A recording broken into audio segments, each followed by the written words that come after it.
I'm ready for your lame ass karate this time. Bitch, don't you know I know karate?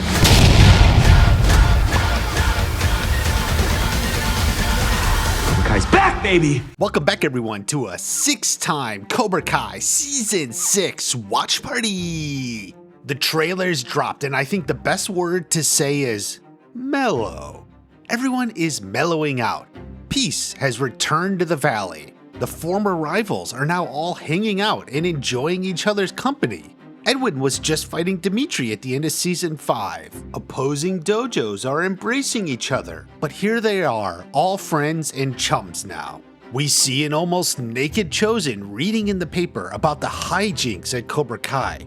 Kreese and Silver are in trouble with the law. They're gone, locked away, the dojo's closed up. Is this the victory they'd been hoping for? Not to mention, Robbie is now back in school. I honestly didn't expect that. He was expelled with Tory and his actions seemed a little bit more severe than hers. But it looks like Miguel made a pitch to bring him back. They're friends now, they get along. There they all are. It's definitely a shot you never expected to see. It almost feels a little unnatural, but it's the progression of the show. We're in the final season now. The rivalries can be overcome and have been overcome. You can find allies and friends in the most unlikely places. So the focus now is on preparing for the Sekai Taikai. Perhaps not surprisingly, this is the main focus of the trailer. We see the combined dojos working together, training together for the tournament. In the absence of an immediate external threat or antagonist, the challenges amongst themselves. This creates a lot of issues. First off, we get a hint of Daniel and Johnny teetering on the edge. Don't jeopardize that balance, man. I don't think they're gonna break like they did in Season 4, but there's definitely a hint or feeling we've seen this before.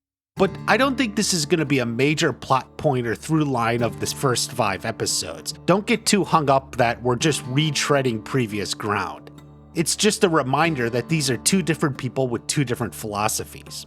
There's a lot of practice sparring. In this shot, a woman is here watching. No, it's not Julie Pierce. I can only assume she is from the Sekai Taikai. She's obviously watching and observing, so maybe she's there as they determine their exact roster for the tournament and which students are the top.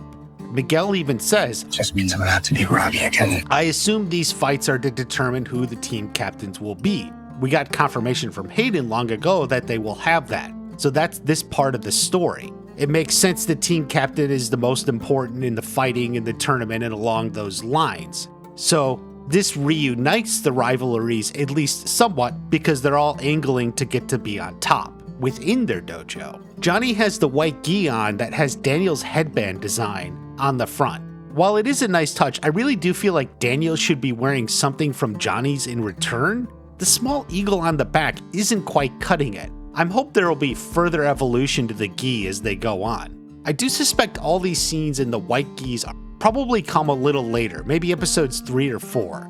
It's a simple evolution in the progression of the costumes. In the teaser, we saw Johnny and Chosen in their old gis, so that is likely the first episode or 2. Eventually, everyone suits up in the new uniform. I really like the idea of Johnny throwing beer bottles in the pitching machine while they're on the balance board. It's perhaps the best example of the 2 combined styles.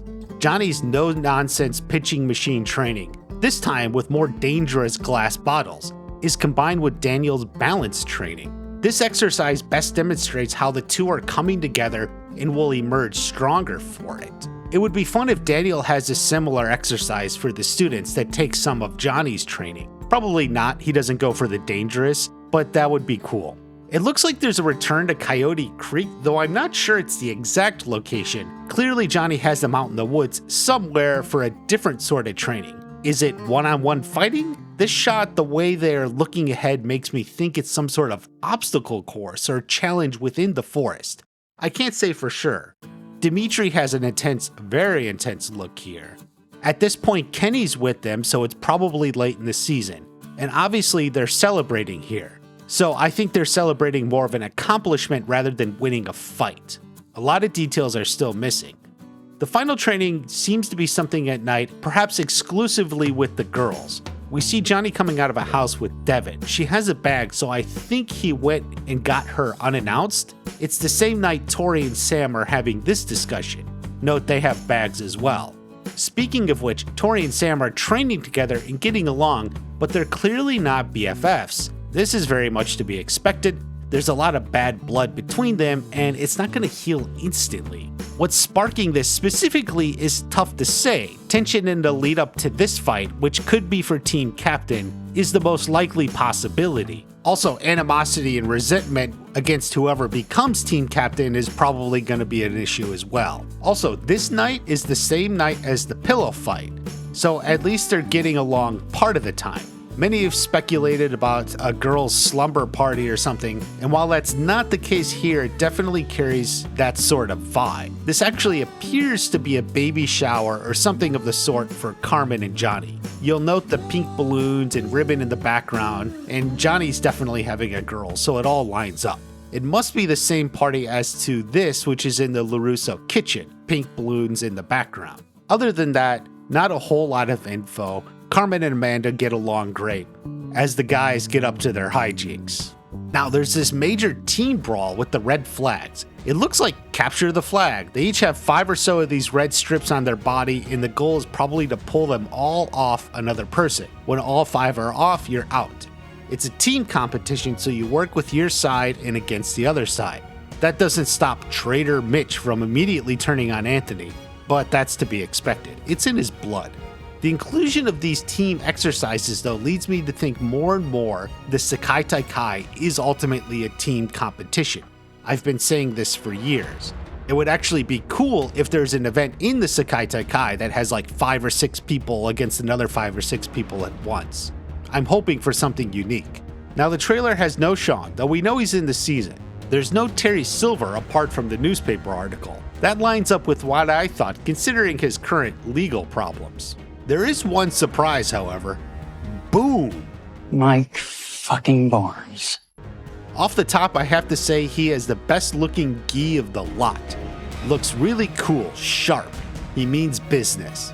I like that he's clearly taking the role as sensei or part-time sensei, helping them train for the tournament. This is exactly what I predicted. Sadly, I don't think he's going to be in it a lot, as it didn't seem like Sean Kanan was filming in Atlanta for super long. However, he had a lot of potential in Season 5 that was only partially realized, and hopefully we can capitalize on more of that here.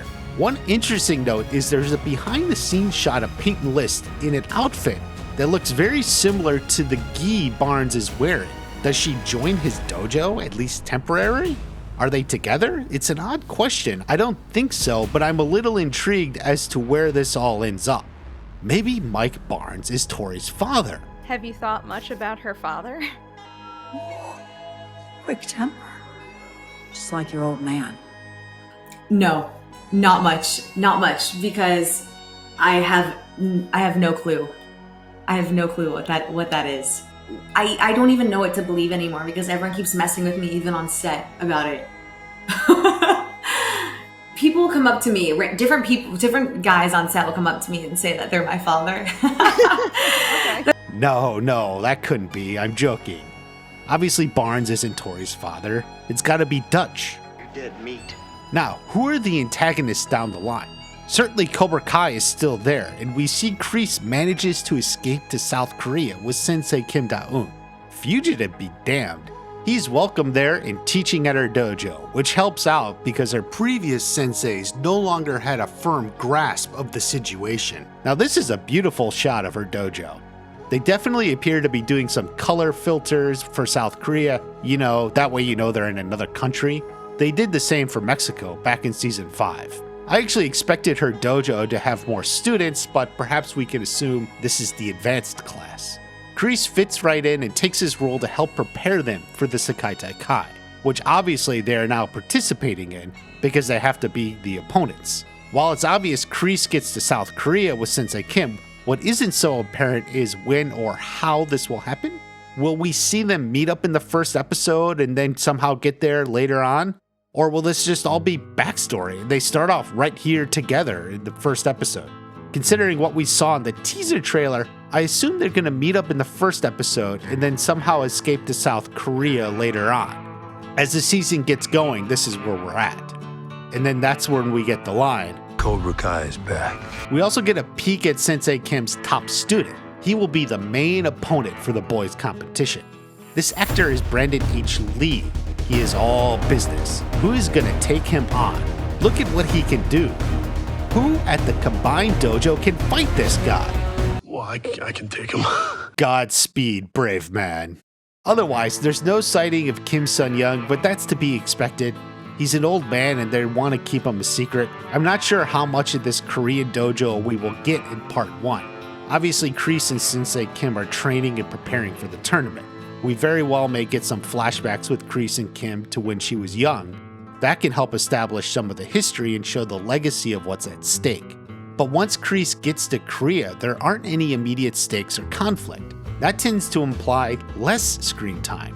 It's really sort of the same issue applying to the Miyagi things. When your opponents are on the other side of the world, there isn't much immediate conflict. The Season 6 trailer ends with a callback to the Legacy trailer. Mr. Miyagi treated me like a son. He wouldn't keep any secrets from me. Miyagi-san buried secrets for a reason. If we open, anything is possible. Are you sure about that? Well, it turns out there's another secret of Mr. Miyagi. This time it's a lot closer to home. It's in his room, which we learned in Season 5 is the one room Daniel never went into. That at least explains how he never found it until now. I first thought this was Miyagi's suitcase from the movies, but it's not. What is inside? Some have speculated it's mementos or something with his time to Julie that leads Daniel to her. That's a fun, exciting theory, but not very logical. Why would Mr. Miyagi bury away knowledge of Julie in a case under his floorboard? She's not a secret. He wasn't embarrassed by her. He's not hiding his time with her. I tend to think this is something about Mr. Miyagi that could lead to exploration down the line and potentially the spinoff. It's probably from when he got out of the army after World War II to before he met Daniel. So it's like a setup for the future. Perfect spot for a spinoff. Secrets are tough. That is ultimately the downside of only getting 5 episodes. It's much shorter and feels short on story. When you eliminate the stuff we've already seen and the spoilers they don't want to reveal, what's left is a little light. That's not to say there isn't story there, it's just that it's only 1/2 of a normal season or even just 1/3 of the story of Season 6. And a normal plot outline, that takes us like here or so. Obviously, the main conflict is still to come. If I'm totally honest, in terms of enjoyment and experience unto itself, I would rank the Season 6 trailer near the bottom of the trailers we've gotten so far. That really doesn't mean much in terms of quality. I thought the House of the Dragon trailers were weak and Season 2 there has been great. The marketing teams are very conscientious about not giving away spoilers, but then that is leaving them with the natural conclusion that there isn't as much to show. Season 6 is still shaping up to be epic and kick-ass. There's a lot more to cover, so be sure you're subscribed. I'm going to touch on everything. Have a great day. I'll see you at the next watch party.